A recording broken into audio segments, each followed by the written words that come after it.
Brian have more information about today's task and weather.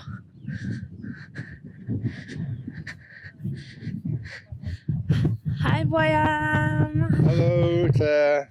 How are you today? Windy. Yeah. Could you tell us a bit about the task? Yeah, we expected to have a task of about 250 kilometers, but the wind is much stronger than we would be able to fly such a task. So we've changed it to 220 kilometers, going first to the east of the Cerdanya Valley, and then we go out to the west to the mountain of Siloria and into the Sort Valley, and then we have a very fast race back to the east. The problem is we have very strong wind. At altitude, the wind has maybe 30, 40 knots. And the other issue is that the cloud base is quite low. So we have to wait. So we will wait maybe 1 hour for the cloud base to come higher, so security, and then we hope to fly. It'll be a very fast race because it'll be slow going into the wind, but very quick coming with it. Yeah. So we're looking forward to the fun of the day.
Pretty good. Cold, but apart from that, good, yeah. What do you think the wind? Do you have a specific strategy? Well, I'm mainly hoping that it'll decrease during the day. It's just a front passing by, so we expect the wind to become a bit weaker later in the afternoon. I've never flown here with this wind, so we don't really know what to expect. So. Okay, so good luck and see you at the end. The race today was really dominated by the strength of the wind, and running into the start with a tailwind of some 20 knots was quite challenging, and the race becoming very interesting right from the beginning. From the start, John Gatfield decided that he had his own way of flying this task and he would go off and fly on the ridges, whereas everybody else took a climb immediately after the start to get back up to a good altitude from the start altitude of 2,600 meters.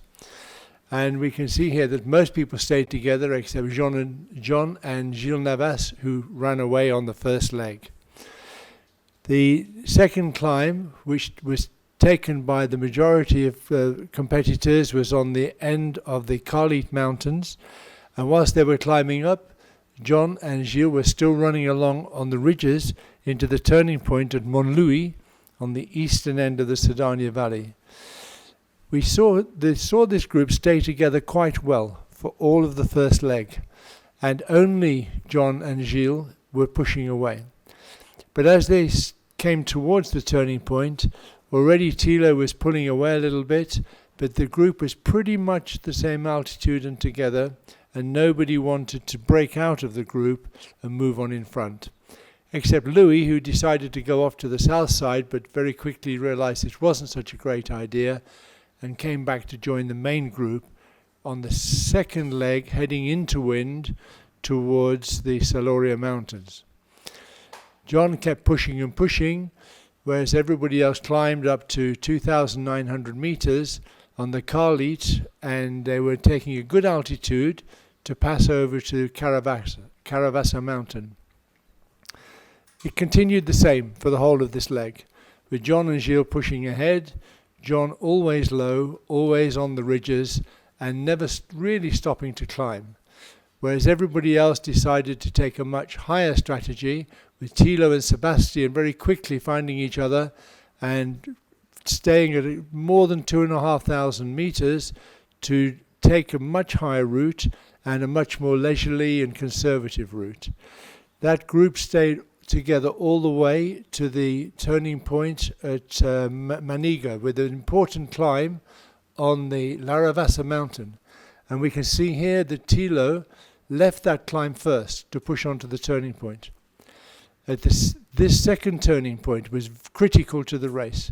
Thilo came into the turning point, and the rest of the group with Sebastian came onto the top of the mountain first, and they stopped to climb. Everybody's climbed here except for Thilo, who pushed on out of the turning point. He had a good altitude, and he decided that this was going to be a good strategy to take this leg down to the Lorry Mountain. And Christoph Limper went with Thilo, and they went on down to the south towards the next turning point, where John Gatfield was already on the Lorry Mountain and climbing well.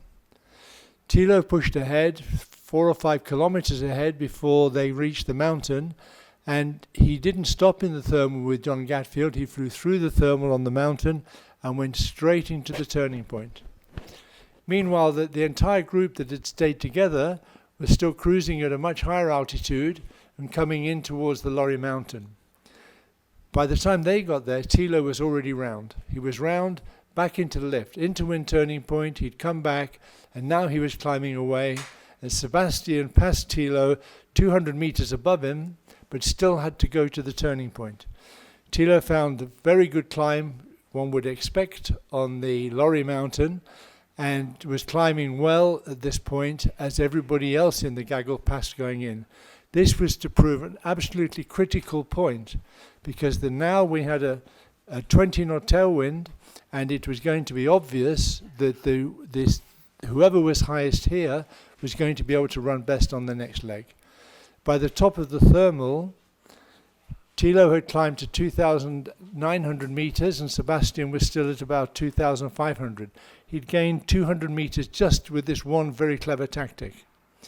And on this leg downwind towards the eastern turning point, Thilo maintained his lead, and he even gained on his lead when he took a really good climb on Montirul Mountain.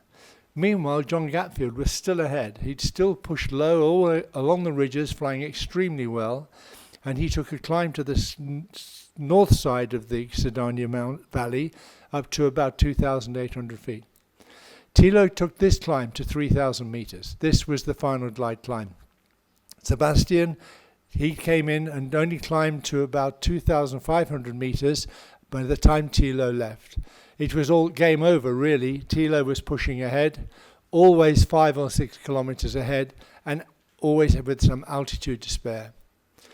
As they came into the eastern turning point at La Liagon, Thilo passed John Gatfield. It was inevitable, because at that altitude he was bound to catch John, and he slowly overhauled him into the turning point. This is a very high turning point, and they are only just enough altitude for the final glide. Thilo turned into wind on the second leg, having passed John, and passed Sebastian, still coming to the turning point about 3 kilometers out. As long as Thilo had the altitude, it was pretty much game over, and he looked like being the day winner.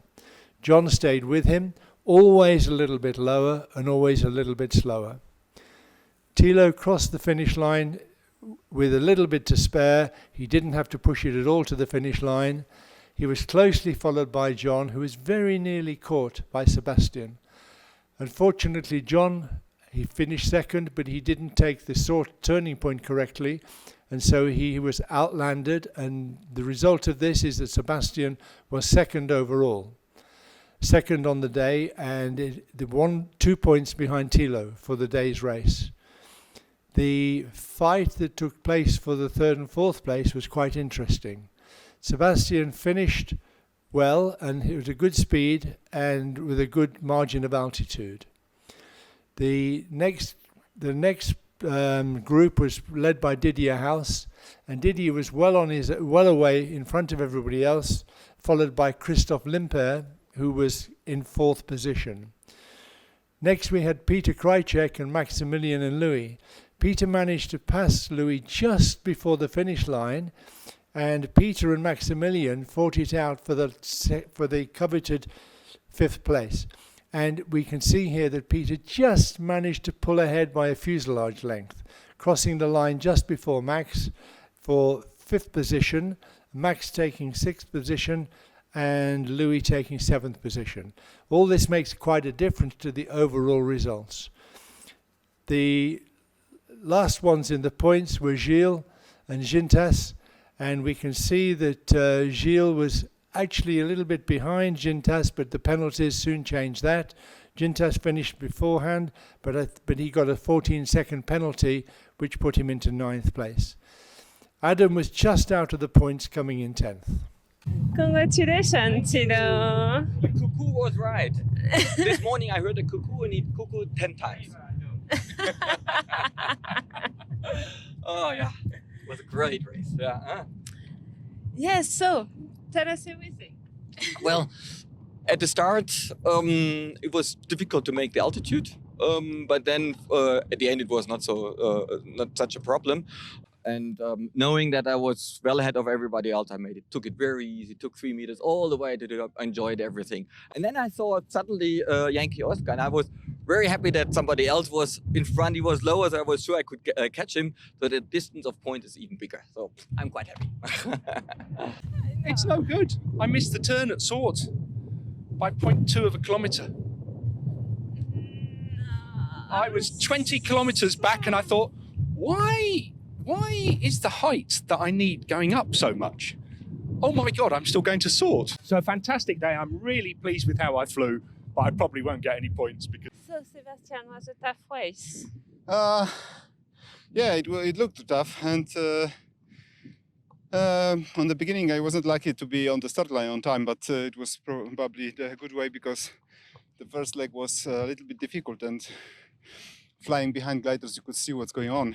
On the Sort, I think it's the turn point, the furthest to the west, and then he came back quickly downwind, and he got good turmoil, and he couldn't do anything then.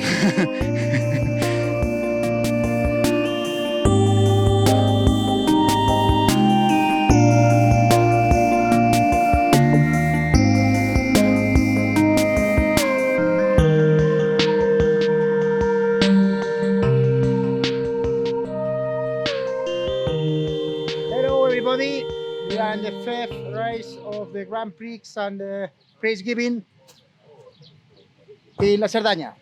And 3rd position with a speed of 123 kilometers per hour, we have Didi House from France.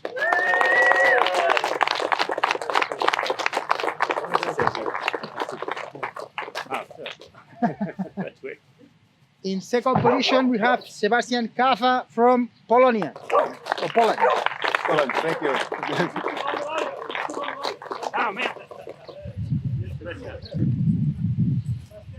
And in 1st position, we have Thilo Hollyhouse from Germany.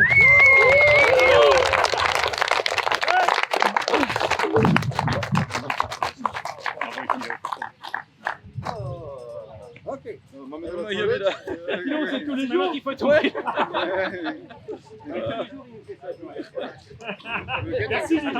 Wait a second. I'm not ready. You're French, so you should be Yes, I am. okay. Oh, it's gone! Oh!